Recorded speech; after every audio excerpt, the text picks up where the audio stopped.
We are live back again for another pool play match. You've got Wei Cheng, which you've seen on the far side, and you've got Kim Ivor. He said his name was Kim Ivor, so I talked to him a little bit. I did an interview with him, but he is struggling a little with his cramping, but I think he's going to work itself out on the court. Usually they get going and they forget about the cramping. Absolutely. And he was so funny mentioning that he loves pickleball and singles. He doesn't like his extra weights he said carries. 50 kilograms ago he loved singles. That's what he said. Well, I think he still loves it. Well, maybe not in the moment as much, but afterwards he does.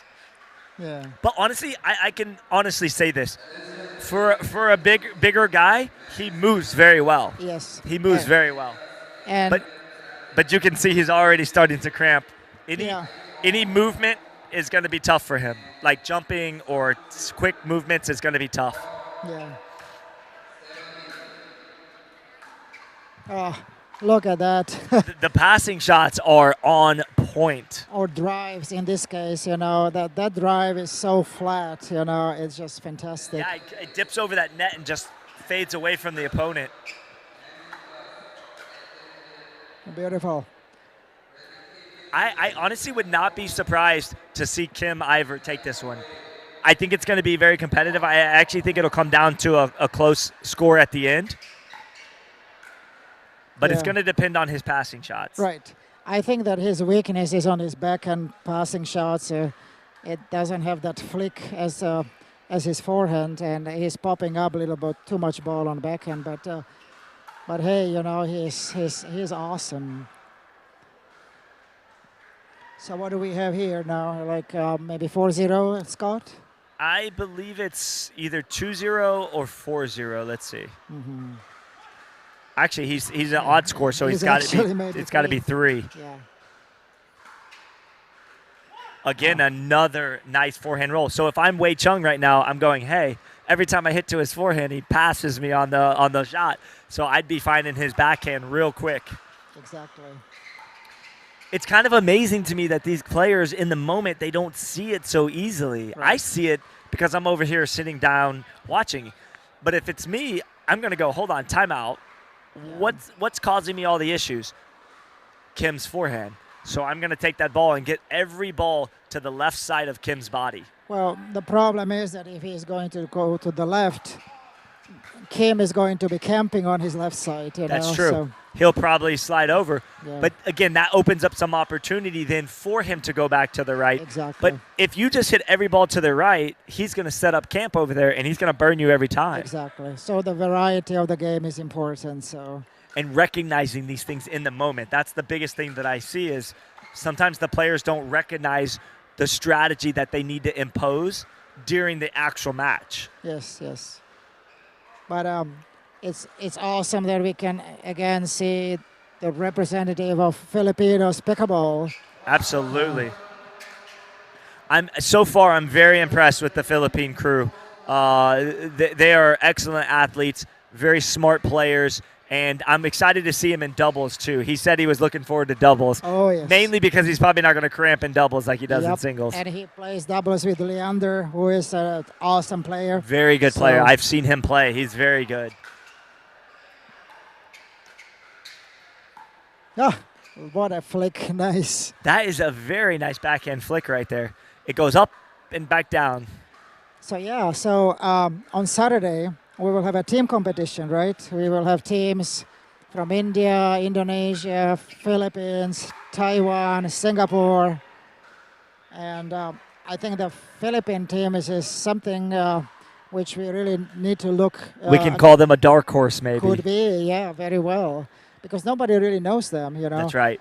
Plus, there is 5 or 4 Indonesian teams, and they really put the teams like Team 1, which means the best one. Right, so they stack the teams the way Exactly, so they have a clear goal to keep the trophy at home. Team Australia is a strong team this year, too. I heard that they try to bribe you. How much did they pay you?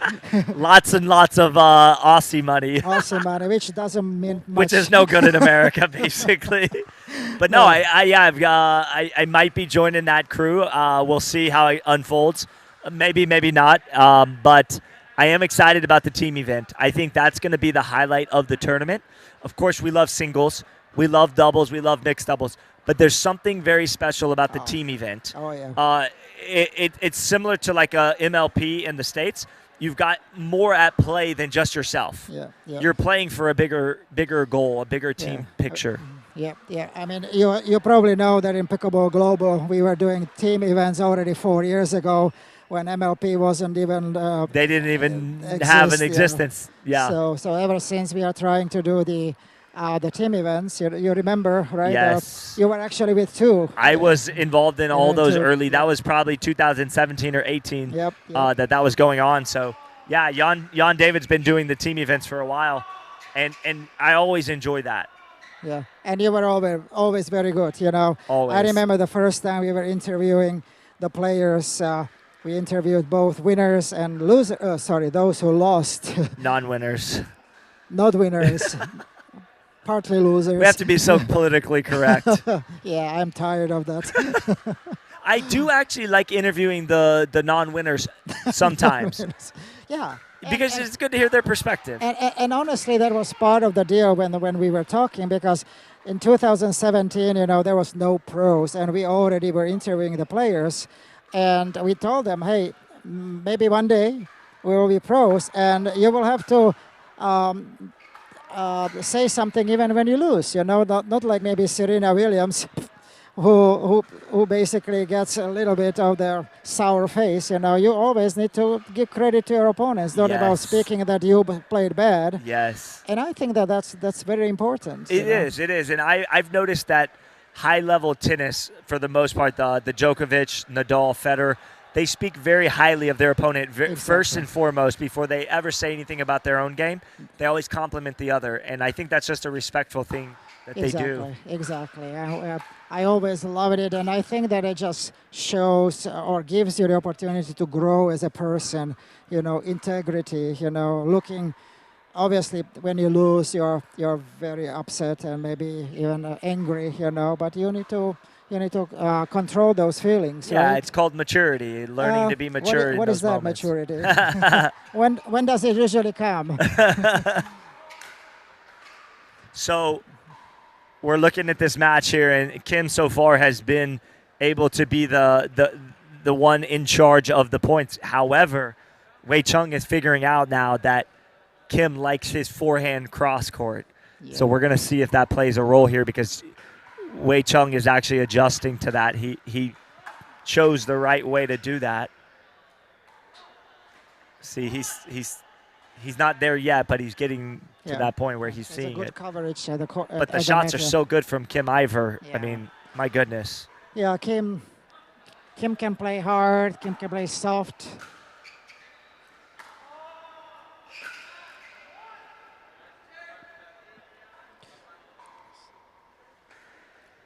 We are not quite sure about the score here. We apologize. They just got to 8. I think it's 8-1. 8-1. Okay. Yeah, I believe it's 8-1. They just switched sides, so we're gonna see. Yep, we're gonna see Wei Chung on the far side. You know, it's interesting because Wei Chung is presumably not tired at all. He seems to be in good shape, but he's losing to the guy that's cramping. But it's because Kim Iver has a better strategy right now. Right. And better passing shots. And maybe better strokes also, yes. Definitely better strokes. He's very impressive with his ground strokes. Now that's what he's got to do. He's got to get Kim moving. If he can get Kim on the run like that, he's in good shape. Where Wei Chung has been running into issues early in this match is he's been hitting right to Kim and his forehand, so he allows him the ability to hit those passing shots. Like that. That flick is awesome. And the truth is that, did you see Kim standing all the way on his backhand side, right? So when Wei Chung... Yeah, he wants to hit a forehand. Yeah, hit his backhand down the line. Kim was in the trouble. So, again, as we spoke before, to mix it up a little bit, it's much better than just to play on backhand side in this case. Yeah. Another missed serve from Kim Iver. He's frustrated with himself for missing so many serves, but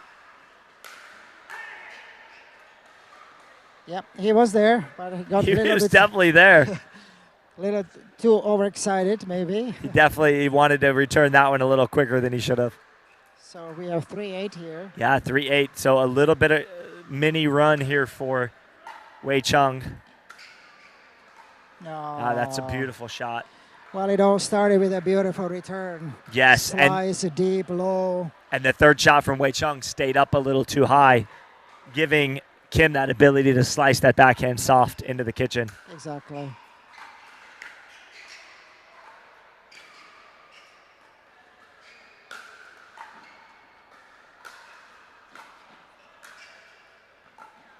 He's really running Nice.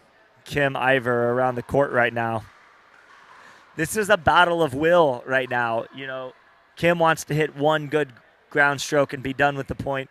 Wei Chung seems content to keep the ball going over the net multiple times and work his opponent back and forth. Yeah, that is what definitely he would like to have, long rallies. Yeah. Again, I think this is something that these players can go back and listen to this and they can learn from this. He did not need to hit that overhead 95 miles an hour to win that. He just has to place that ball in a good spot. And he has to know that in his mind. Like, I don't have to hit that ball and crunch it. Yeah. You know, he's trying to break the Franklin ball in half. Yeah, so this is something which obviously maybe Wei Chung is not the best player in Taiwan, you know, but when you, but when you see like how the strokes, the upper core body of Indian players, how well they move the legs and by the upper body, it's just like a textbook. You know? I agree. Then they can accelerate and they just can put so much power and precision to their overheads. You know, we saw Tejas, we saw Aditya, Annika. Nope, there was somebody else. Somebody else, yeah. But it's just amazing, you know, because all the parts of the body are there supporting the strokes. Yes, it was Aniket. Aniket, yes. Aniket. He was the one with the nice, pretty form. Exactly. So, There's another good net roll. Yeah, you know, he's not happy about it, but he's gonna take that point. He'll never give that point back. Yes. Somebody once said that they practiced that shot, but the truth is, Jan, you can't practice that shot. It just happens in the moment. I mean, if you spin the ball, whoa, look at that. Nice. I think top spin can increase a little bit the chance of the ball rolling over the tape. More than slice. But what my point of that is like, if you're practicing trying to hit the net, then your margin's a little too tight. Yeah, of course, yeah. It's like going for the lines, right? It's like going for lines. Again, I think, you know, Wei Chung going for that big monster overhead on the run, he didn't have to do that. He could have been a little less power and a little more precision. Yeah.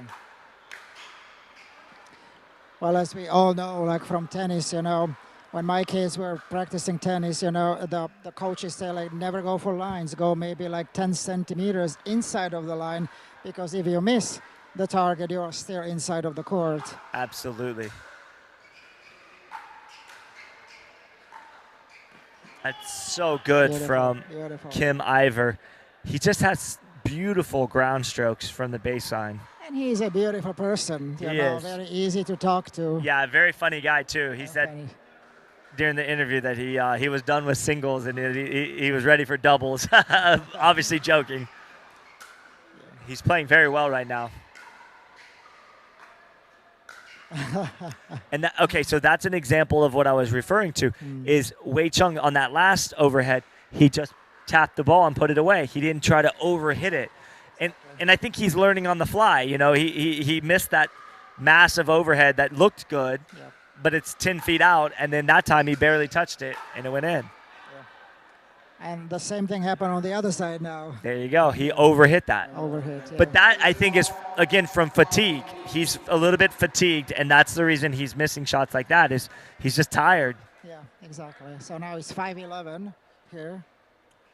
I'm very impressed with Kim Iver right now, though. Even at the start of this match, he was showing some signs of fatigue, a little bit of cramping. And he has absolutely controlled this whole game. It's 11-5 right now. Yep. So when you overhit it a little bit, but you can imagine with his hands, and obviously. That is such a nasty forehand roll right there. Yep. Yep. In America, we say they broke his ankles. You don't literally break his ankles, but he nearly did, actually. He nearly did almost break his ankles. Yeah. I think that's a timeout from Wei Chung, or maybe he's asking a question. Okay, no, that is a timeout. That's what I thought. He might have rolled his ankle. Maybe he needs to rub his ankles down with some ice after that. Yeah. Truthfully, I think he should have called this timeout much sooner than he did. But at least he's using the timeout now to stop the momentum because, honestly, the favor is in Kim Iver's court. He has been playing absolutely on fire. I wouldn't be giving one single forehand to Kim Iver at this point. He'd see every backhand. Yeah, but then he would be camping on his backhand side, and then you are in a bigger trouble. I would agree. If he camps out over there, though, then I would manipulate the ball back to the other side. It's all about playing that chess match. And it's all about to have not only good intention, but also good execution. The execution is half the battle is understanding. The other half is implementing that execution. And exactly, which is probably the tougher part. I would say it's probably the tougher part because I've met a lot of people, Jan, who understand the game, who can't execute the game. So like myself. I saw you play singles earlier. You did fantastic. Oh, yeah, until I ran out of the gas. Did you ran out of gas several times there, huh? Every match, actually. It's because you don't practice or train the singles, and if you don't train, it's going to be tough. Yep. Yeah, I was up 13-7 one game and lost 15-13. Oh, so no. Yeah, it's There's nothing worse than losing after being up that big. As a host, I'm not supposed to win any match. So. I love that. So what do we have here, 14 or 14-5? I believe it's 14-5. So match point. Just again, I think he should have done the inside out this way. There's a lot of open space. Yeah. Instead, he tries to roll that inside in forehand. Which is a very little space to do it. And he was also on that side. He was actually to the side where he hit wanted that. To hope. He thought he would have hit it behind the opponent, but it's a difficult throw because the distance between you and net is so short. Correct. And also, I think he maybe was thinking he could overpower Wei Chung on that last shot, but no need to. Oh, look at that. Like Kyle Yates. That's so beautiful. No, that should be dead. That ball hit the post. The post. It should have been dead, I think, but they played it.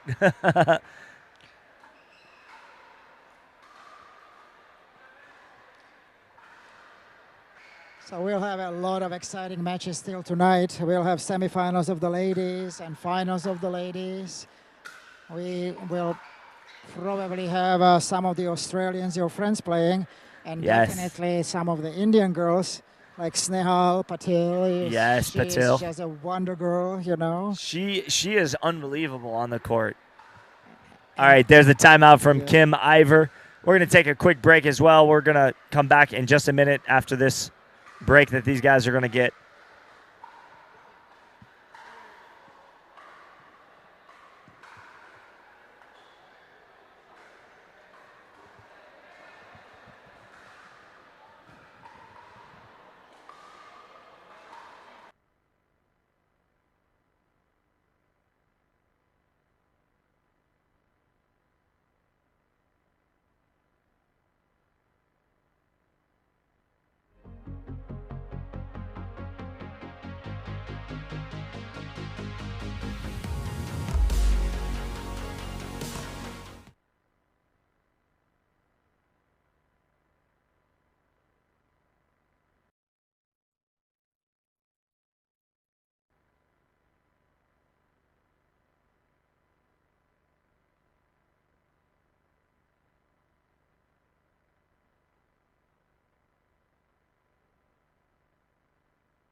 Love to interview him again. I want to Absolutely. see how he's feeling right now. Let's see if he still loves singles. You have my blessings. All right, guys, we'll be right back after this commercial break for an interview.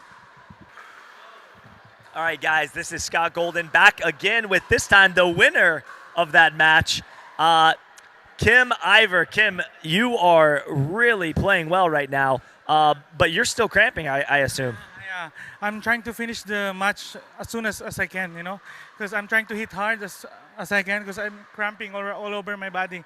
Yeah. Man, I cannot imagine that feeling. Are you done with the pool play? Yeah, I'm done. I think I'm in the round of 16. Oh, so you made it into the round of 16. Are you happy or sad about that? I don't know. I'm just cramping. All right, well, we're going to let you get a break. Go sit down, get some rest. We'll see you in the quarterfinals. All right, guys, we're going to be back after this with another round. I